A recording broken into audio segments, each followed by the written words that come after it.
women's side, preseason number 6. What do we know about the Duquesne women's team? Megan McConnell. Yeah. I feel like Megan McConnell has been playing longer than I played. Yeah. I did 7 years. I feel like Megan has been here for about 10. But she's a staple, of this program. She's a legacy person. She's a legacy player. Comes from a basketball family. Honored by the A-10 5 times in her career. She is the engine. She is the engine. I don't think there's any better descriptive word that can describe Megan than being an engine.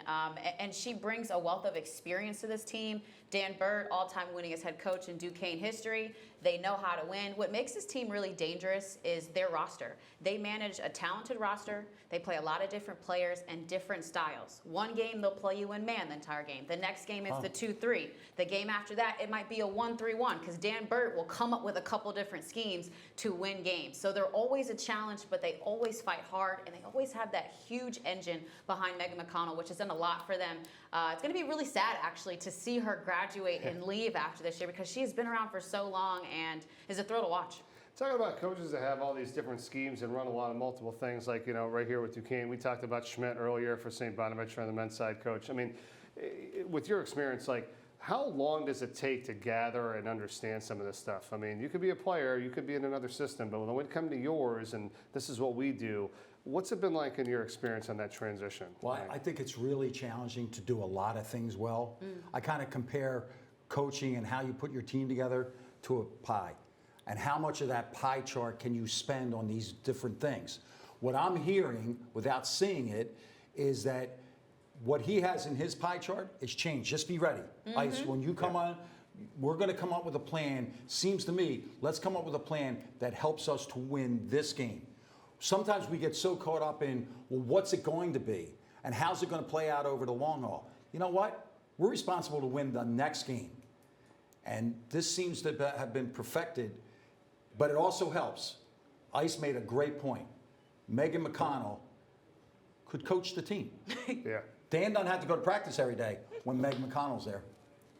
You got to hang on to players like that when you get that, right? We discussed it. I mean, that is the player who leads the locker room, who kind of polices the team themselves. When you have that, you don't feel as much like, geez, I mean, what am I going to do here? Are they going to really conform to what we need to do with this team and what our skills and our culture is? No, you have a player who's leading that culture with the players, which is huge. Yeah, absolutely. Again, we've talked about this earlier, but player-led teams, right, are the best teams when your players are the ones that initiate that. I also like some of the pickups that Duquesne has gotten. A transfer from Pitt, 6'2", so they're bringing some size, Gabby Hutcherson. And then it's a 5'8" junior guard, transfer from Vermont, plays very good basketball, averaged 7 points and 5 rebounds. And so I feel like with addition of these players plus some freshman guards, Dan Burt does a terrific job every year of getting freshmen some minutes so they can learn, so they can be experienced. So hopefully end of the season, they're sophomores and you're not dealing with freshmen.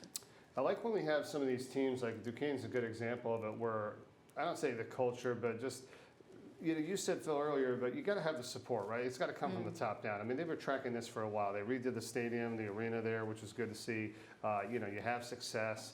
Even before, I was at a game earlier this year. We had a Friday night at Duquesne against Dayton. Obviously, it's a great opponent. It's a Friday night primetime game, but that place is packed. I mean, this is well before. This is the first Friday night game of the season, so early January. And they're there supporting Duquesne. I feel like that helped them get to where they ultimately ended up, which is winning the conference title. Let's not just say, oh, they happened to catch lightning in a bottle in March. No, they were tracking that way for a little while. And I also think there's something about the schools in this league, the collaborative efforts. And I salute everybody in the A-10 administration for putting this together where it's men's and women's. You've been in situations where it's the men's program over here, the women's program over here, and they don't collaborate. When you're at schools of this size, you better collaborate or you're both going to fall on your faces. Yeah. So I see the success that they've had being this effort across the board in their athletic department, across the board in their upper administration. So changing the arena, but also attacking championships. So many sacrifices are made in college basketball that if you don't get up every day saying we, the collective we, are chasing championships, it becomes a frustrating experience, to be honest with you. Well, he does not know. He's got to wait and see what happens, because here's the thing, right? We talked about this earlier. 11 players, 11 averaged at least 10 and a half minutes a game last year for this team, and they played 13 consistently. 2 others, played as well, so that's a lot. All right, let's go to the women's side now here and hear from them at the press conference. This is Dan Burt. How we compete on a daily basis, and so we're expecting our team to have a great year this year. Perfect. Thank you, Coach. We'll go ahead and open up for questions. No Greenberg. How much is I've been working on my giant non-cross tab for the season. So you got a lot of good games in non-conference. How much do you expect that to help you propel into the conference? Can you repeat it? I'm sorry. The guru, I can't quite hear you. Can you say it again? I'm sorry. Can you hear me now? Yes, sir. Oh, okay. Mel Greenberg. I think I know who you are. Anyhow, it's Red October for the Phillies, but it's Red October for me because I'm started working on the big composite schedule and putting the key games in the league and whatever. You got a pretty good non-conference slate. How much do you think that can help you going into the conference portion later on? We've been in a situation during my 12 years as head coach at Duquesne where we've always been upside down nearly every season with home and away contests. This year, we clearly have a lot more home games than away games, and we're very fortunate that we continue to have the city game when we play our rival down the street, the University of Pittsburgh. We've been able to restart our county game against Robert Morris. We have a unique game in the fact that we're going to play a Division III opponent in Carnegie Mellon, whose head coach is Kathy McConnell, who is Megan's aunt. And so it's going to be a McConnell Fest. I think maybe we'll just, instead of the city game and the county game, we'll call it McConnell Fest for that one.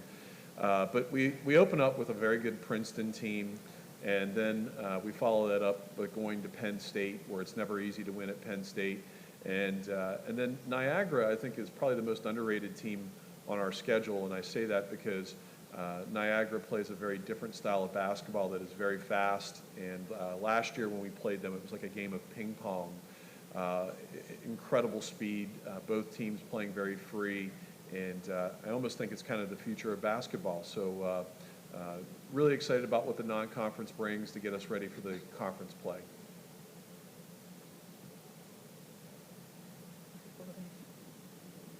Dan, Zach Weiss, Atlantic10.com. You mentioned the buy-in earlier to the principals. Just what has it been like getting that buy-in and seeing that buy-in continue to get raised on a daily basis? It's relentless joy. It's joy. I've enjoyed going to practice more than I ever have, and that's not slighting any of the teams of the past, especially last year's team, which was great human beings. But when last year's season ended, we graduated 5,000 points. I don't know if there's another team in Division I basketball that's graduated that many points. Some really good human beings. But the people that we were able to bring in have really bought into what we're doing and the style of basketball that we're playing. And we're obviously led by Megan McConnell right here, and her leadership and the buy-in that we have from the players from day one when they got back in late June has been nothing short of outstanding. So we have a very confident approach as we enter the season. Meg, for you, you heard the joy that Dan has. How, as a leader, do you have joy pushing these women to become even more than what they already are? Yeah, I mean, as I've reflected, like knowing this is my last year, my 5 years at Duquesne, this has been my favorite group so far, which I've loved all my teams in the past, but just being around this group of girls has been amazing, and they've all bought in, like Coach Burt said, and it's been really fun, and I'm really excited to play with them this year. Dan, you talk about some of the new players coming in. Of course, Gabby Hutcherson jumps off the page. Of course, Angela jumps off the page. Just what were you trying to identify with bringing them in, and how has that really shown on the practice courts thus far? Well, we're in a new environment, obviously, like everyone else over the last 3 years, where the transfer portal has transformed college athletics. And we could have a lineup where we're starting Meg in 4 transfer portals. That can very well happen. It may not happen because our freshman class has been better than advertised, and we're really excited about them. But when you bring someone like Angela Matic, who's from the University of Vermont, and she was the leading three-point shooter in the transfer portal by percentage, you're getting someone who's not only a really high-level three-point shooter, but I think the best part of her game is actually her playmaking. This summer, she spent all summer with the Serbian Olympic team and didn't make the final cut. Was cut about a week or two before the Olympics, but that was kind of to be expected. Her time for the Olympics will come in 28. But she's a true playmaker that can really, really shoot the three. And so that allows Megan to play on or off the ball. Gabby Hutcherson is a transfer that at one time was considered one of the top 20 or 30 players in the country when she was coming out of high school. And she's played like that for us. She's a legitimate 6'3" kid that can play guard and has guard skills. And she's played with a high level of energy and joyfulness. And that's the only way I can put it to you.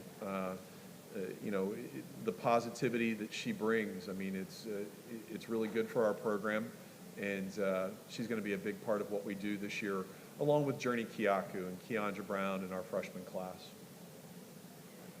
Chris Powell, Couch Coach Live. Coach, what was one of the top takeaways from last season that you applied to for this current season? There's none. When that season ended, when we lost to Richmond in the semifinals down in Richmond, that was a celebration of really good human beings, really good students, and graduating 5,000 points. Those kids had been through a tremendous amount. We didn't have an arena for 730 some days with that group. We had COVID, and those kids not just persevered, they really developed into successful young women. Some of them are professional basketball players, some of them are PAs, physician assistants, and some of the others have gone to some other things that have been real successful. It ended there, and we really started anew.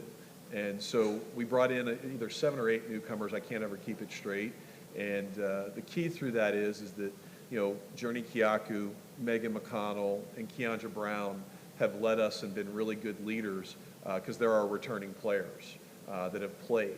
And so we really don't put any stock into last year. We're not playing that way. We're not defending that way. And we certainly don't have those players anymore. We have a different group.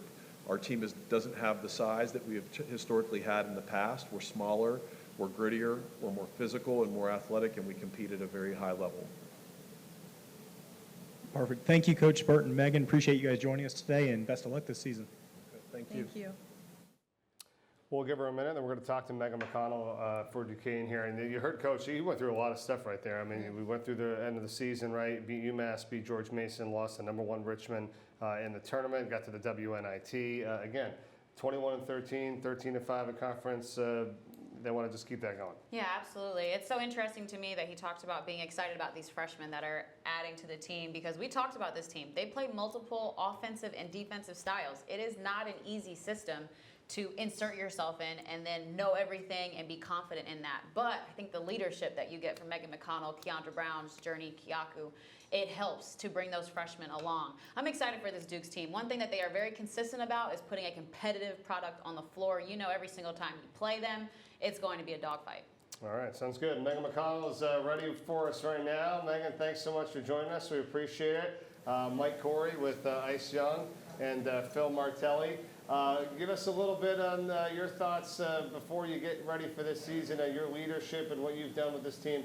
How about some of the examples of being with this group, the newcomers, the returning players? What's it been like for you personally before the season starts?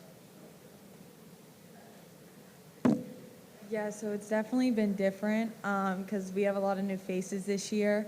But just getting to know that group over the summer, it's been a blast, and we've really just focused on building this team chemistry and the culture to get us where we need to be come March. So that's really what we've been focusing on, and I feel like we got all the right pieces this year to make that happen. Hey, Megan, young people are told all the time, play for the front of the jersey and everything else will work out. You have the added responsibility of playing for the name on the back of the jersey, excuse me, because your family name is Pittsburgh basketball. Let's call it the way it is. You're Pittsburgh basketball. So how do you handle it? And how cool is it?